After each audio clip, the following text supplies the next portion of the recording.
ठीक है जी। तो बाबा साहेब ने जब संस्कृत नहीं पढ़ने दी, जर्मनी पढ़ी, जर्मनी पढ़ के जो है उन्होंने धर्म ग्रंथ पढ़े, तो वे समझ गए कि मेरे ऊपर अत्याचार करने वाला कोई अध्यापक, कोई चपरासी या कोई नाई नहीं था, बल्कि एक पूरी की पूरी व्यवस्था है, सिस्टम है, सिस्टम अत्याचार कर रहा है।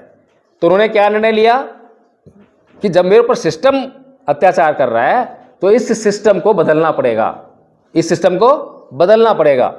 अगर उस सिस्टम में सुधार हो सकता है तो सुधार करेंगे, अगर सुधार नहीं हो सकता तो 1935 में बाबा साहेब ने घोषणा की कि मैं हिंदू धर्म में पैदा हुआ, यह मेरे बस की बात नहीं थी। किसी के बस की बात नहीं है कौन से घर में पैदा होगा।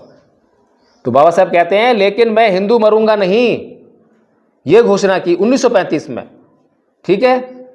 और उससे पहले 1927 को उन्होंने मनुस्मृति जला दी। ये सब बातें हम लोगों को पता होनी चाहिए अगर हम बाबा साहेब को मानते हैं तो। अब इन बातों को करने में कुछ लोगों का दिल दुखता है, कुछ लोगों के मन को ठेस पहुंचती है, कुछ लोगों की धार्मिक भावनाएं आहत होती हैं। अगर गलत काम करने पे या गलत काम का विरोध करने पर किसी की भावनाएं आहत होती हैं, कोई हम पर अत्याचार करने आ रहा है और हम अत्याचार का विरोध कर रहे हैं, हमारे अत्याचार के विरोध करने पर अगर किसी की धार्मिक भावनाएं आहत होती हैं तो कसूर किसका है, हमारा या उसका? किसका कसूर है? अत्याचार जो करने आ रहा है हमारे ऊपर, उसका कसूर है या हमारा कसूर है? हमारे पर अत्याचार करेगा तो क्या हम सहन करेंगे क्या? लेकिन वो कह रहा है कि सहन करो। सहन करते हैं तो वो खुश और विरोध करते हैं तो वो दुखी, परेशान। तो इसमें हमारा कसूर नहीं है। अगर हम कोई भी बात चोरी से कर रहे हैं, झूठ बोल रहे हैं, अन्याय के लिए कर रहे हैं तो हमारी गलती है। अगर हम सच बोल रहे हैं तो हमें कहीं पर भी बोलने में कोई गुरेज नहीं है। इसीलिए बाबा साहेब ने जो काम किया खुलकर किया, मनुस्मृति जलाई तो खुलकर जलाई, रिकॉर्डेड चीज है, इतिहास में दर्ज हो गई है। आज भी जो है अमिताभ बच्चन जब कौन बनेगा करोड़पति में सवाल करता है कि मनुस्मृति किसने जलाई, ये सवाल आया था ना, तो इस पर पूरे देश से भूचल आया था। अरे ये सवाल की पूछ लिया, अरे जो हुआ है तो पूछ लिया, उसमें समस्या क्या है? तो बाबा साहेब जो है मनुस्मृति को जला रहे हैं, हिंदू धर्म को छोड़ रहे हैं, तो क्या कर रहे हैं? इससे व्यवस्था को बदलने का प्रयास कर रहे हैं, व्यवस्था को बदलने का प्रयास कर रहे हैं। पहला प्रयास उनका क्या है कि भाई चलो हिंदू धर्म में ही रहकर अगर कुछ गुंजाइश हो जाए, कुछ सुधार हो जाए तो यही रह जाए। गांधी जी भी उनको यही बोलते हैं। गांधी जी बोलते हैं कि डॉक्टर अंबेडकर हिंदू रहकर ही हिंदू धर्म सुधार करो ना। तो बाबा साहेब कहते हैं गांधी जी से, ठीक है गांधी जी, मुझे मंजूर है, चलो शुरुआत करते हैं कि सबसे पहले एक काम करते हैं, जो वर्ण व्यवस्था है ना इसे खत्म करते हैं। तो गांधी जी एकदम से तिलमिला के बोलते हैं, अरे नहीं नहीं, ऐसा कैसे हो जाएगा? हिंदू की जो वर्ण व्यवस्था है हिंदुओं की, वो तो हिंदू धर्म की आत्मा है। तो बाबा साहब कहते हैं तो इसीलिए इसमें सुधार की गुंजाइश नहीं है। ये लॉजिक की बातें हैं, समझदारी की बातें हैं। हम पर अत्याचार कौन कर रहा है? हमारे साथ जाति के आधार पर भेदभाव कौन कर रहा है? हमें नीच कौन कह रहा है? हमें एक गौरवशाली जीवन जीने से वंचित कौन कर रहा है? हमने इन बातों पर जो है चिंतन मनन करना चाहिए। इसीलिए बाबा साहेब के ऊपर अत्याचार हुए तो उन्होंने अपने अत्याचारों का बदला ऐसे लिया। बदला लेके ने कैसे? अगर नाई को वो पीटते मारते तो क्या होता? झगड़ा करते तो उससे तुरंत ही FIR होती, बाबा साहेब भी बंद, पढ़ाई बंद, लिख गया संविधान। लिख गया था? नहीं। और हम क्या करते हैं? हमें किसी ने जरा सा कुछ कह दिया तो झगड़ पड़ते हैं, है ना? क्या बाबा साहेब के पास नाक नहीं थी? क्या उनकी इज्जत और मान सम्मान नहीं था? सब कुछ था, लेकिन उद्देश्य बड़ा था। उद्देश्य क्या बड़ा था? व्यवस्था में परिवर्तन करना है।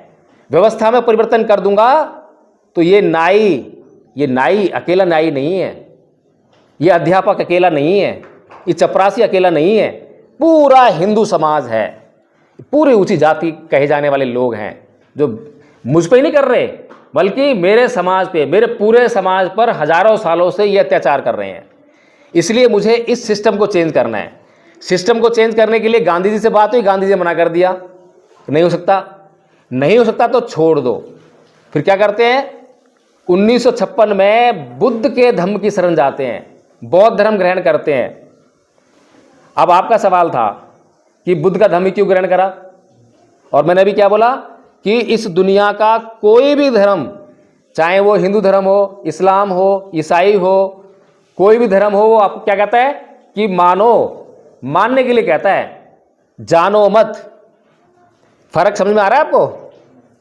इस्लाम के मोहम्मद पैगंबर साहब क्या कहते हैं? वो कहते हैं कि मुझे अल्लाह ने पैगाम देकर आप लोगों के कल्याण के लिए भेजा है। ठीक है, पहले तो इस बात को मान लो, और ये भी मानना पड़ेगा कि मैं आखिरी पैगंबर हूं, मेरे बाद कोई पैगंबर नहीं आएगा। जब तक तुम इस बात को नहीं मानोगे तुम्हारा कल्याण होने वाला नहीं है। अब ये बात सही है गलत है बताओ?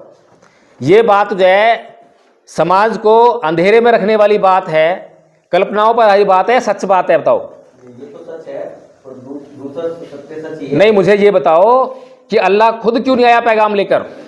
उसने अपना बंदा क्यों भेजा?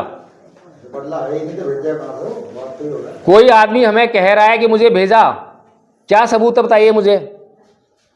ठीक है, इसी तरह से ईसा मसीह ने भी लोगों को यही बोला कि जाए कि मैं ईश्वर का बेटा हूं, I am the son of God, मैं ईश्वर का पुत्र हूं, और ईश्वर ने आप लोगों के कल्याण के लिए मुझे भेजा है। और इस बात पर यकीन कर लो, विश्वास कर लो, मानना पड़ेगा, नहीं मानोगे तो नरक में जाओगे, तुम्हारा भला नहीं होने वाला।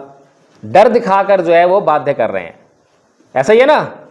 ऐसे ही जो हिंदुओं के भगवान कहे जाने वाले कृष्ण जी हैं, वो इन सब के बाप हैं। वो कहते हैं कि भैया ना तो मैं किसी का पैगाम लेकर आया हूं, ना तो मैं पैगंबर हूं, ना मैं पुत्र हूं, मैं तो खुद ही ईश्वर हूं, है नहीं?